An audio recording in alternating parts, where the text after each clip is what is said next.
E aí, como é que vocês estão?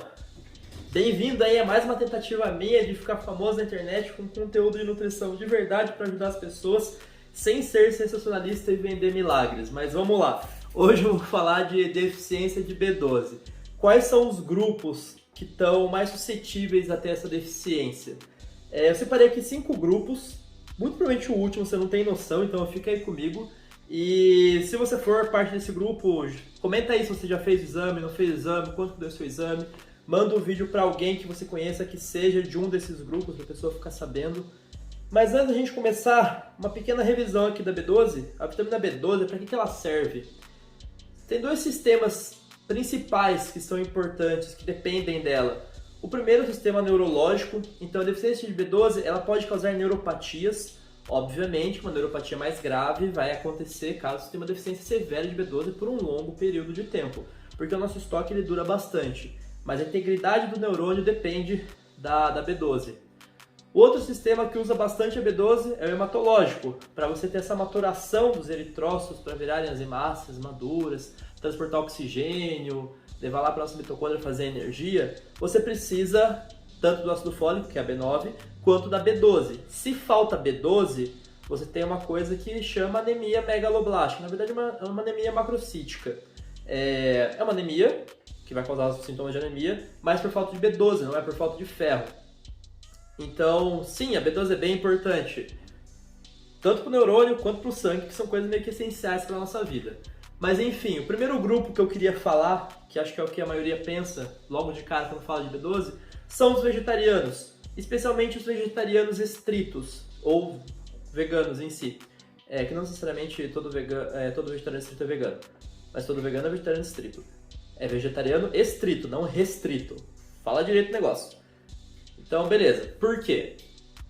Atualmente, na nossa alimentação, a fonte de B12 acaba sendo carnes, principalmente as carnes vermelhas. Frango e peixe não tem muita B12, já fica essa ideia para vocês que só vivem de frango e batata doce. Teoricamente, na natureza, a B12 ela vai vir do metabolismo de bactérias. Então, se você pegar uma planta que está lá no solo, colher sua batata, sua mandioca, sua cenoura, vai ter bactérias naquele solo que vão produzir B12. Mas, na escala industrial onde a gente vive, essas bactérias são neutralizadas e mortas. Então, o nosso vegetal não tem B12. Por isso, o vegetariano, principalmente o vegetariano estrito, ele precisa suplementar, muito provavelmente, essa B12. Tem até alguns casos de vegetarianos estritos que não suplementam, mas porque eles têm horta em casa, eles comem da sua própria comida e aquele solo tem essa bactéria. Mas isso é muito específico. Então, o ideal, vegetarianos, principalmente os estritos, têm que fazer esse exame de B12 e alguns outros exames, procurar um profissional para saber se precisa suplementar, se não precisa, quanto suplementar e ficar ajustando as doses. O outro grupo, que é muito comum, são as pessoas que utilizam inibidores da bomba de próton. O que é isso? Omeprazol, pantoprazol e qualquer outro prazol que você conhece. São aquelas medicações para antiácidos, para gastrite. O problema é assim, se você precisa dela, ok, gastrite, tudo bem. Só que ela atrapalha na absorção da B12 por diminuir essa acidez do estômago e você precisar dessa acidez para absorver a B12 mais para frente no seu trato gastrointestinal. Mas tem muita gente que acaba criando um hábito de utilizar o omeprazol para sempre. Acorda, toma omeprazol, segue a vida. E isso, a longo prazo, causa uma deficiência de B12, não só da B12, também de ferro e de outros micronutrientes, mas é um grupo muito importante de ser avaliado o seu estado de B12, o seu estoque, como é que tá a alimentação, se está sendo suficiente ou não está, inclusive se realmente precisa continuar com essa medicação, porque muita gente simplesmente utiliza sem prescrição médica. Terceiro grupo, idosos. Idosos possivelmente são um grupo muito importante de risco de B12, inclusive está saindo alguns artigos relacionando neuropatias em idosos à deficiência de B12. Então, como não é o exame que a gente costuma fazer na rotina, agora a gente está fazendo, muitas pessoas chegavam na terceira idade com os estoques muito baixos. Isso causava neuropatias, porque os neurônios iam se neurodegenerando. Por que os idosos têm esse problema? Dificuldade de digestão, problemas intestinais talvez, mas principalmente pela redução do fator intrínseco, que é uma proteína produzida no estômago quando ele está ácido, que é importante para absorver essa B12. Então, ao longo da sua vida, você vai diminuindo essa produção. e ela é importante para absorver B12. Então idosos também têm que avaliar o seu perfil de B12 e ver como que tá. Pode ser que esteja normal, pode ser que não esteja, mas é um grupo de risco. O quarto grupo, até soltei mais ou menos ali a palavra, são pessoas com doenças intestinais. Aqui eu incluo doenças inflamatórias intestinais, que seja Crohn, retocolite ulcerativa, incluo também síndrome do intestino irritável. Muitas pessoas hoje em dia estão sendo diagnosticadas com síndrome do intestino irritável, entre outras coisas, como doença celíaca, intestino curto. Dá para colocar, vou fazer um parênteses aqui, para colocar bariátricos também. Por mais que não seja uma doença intestinal, ela causa uma modificação no trato gastrointestinal que atrapalha também na absorção da B12. Então, essas pessoas que têm essa alteração no trato gastrointestinal possivelmente terão uma deficiência de B12 e precisam dessa avaliação.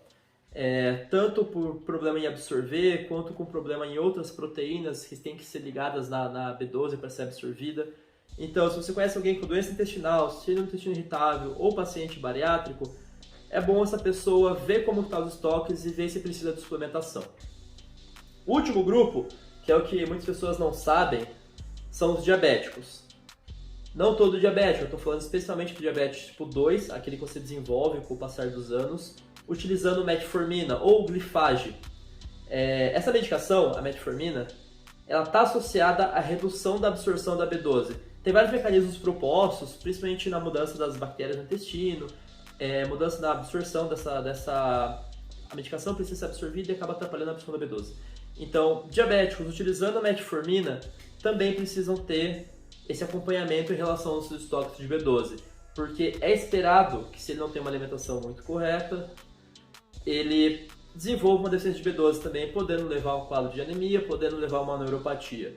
Então, resumindo, 5 grupos: vegetarianos, especialmente vegetarianos estritos / veganos, pessoas que utilizam inibidores de mão de prótons, antiácidos, omeprazol, pantoprazol e outros prazóis, idosos, pessoas com alguma modificação do trato gastrointestinal, especialmente doenças intestinais, síndrome do intestino irritável, o intestino curto, doença de Crohn, retocolite ulcerativa e pacientes bariátricos. E o último, diabéticos em uso de metformina ou glifage. Essas pessoas precisam procurar um profissional para avaliar o seu estado de B12. Não adianta simplesmente tomar uma suplementação, principalmente porque a suplementação no mercado ela pode variar de dosagem de 10 microgramas até 10.000 microgramas. E a sua necessidade também pode variar. Só para vocês terem uma ideia, se você tomar 2 cápsulas de 500 microgramas separado no dia, você tem uma absorção muito mais alta do que tomar uma de 1.000. Então não é tão simples essa relação de quanto toma, quanto absorve. B12 ela é uma vitamina bem especial assim, e não é tão simples trabalhar com ela, não é tão simples o metabolismo dela. Você precisa realmente de um profissional capacitado para poder avaliar. Então, se você conhece alguém que está nesses grupos, manda esse vídeo para essa pessoa, se inscreve no canal, deixa o like aí. Se você é desse grupo e já fez os exames, comenta aí, fala que já fez, fala mais ou menos quanto que ficou pra gente dar uma discutida. E se você é e não fez, comenta também que você não fez e vamos fazer esse exame aí, a gente tem que arrumar essas coisas. Então é isso, pessoal, valeu aí, tchau, tchau!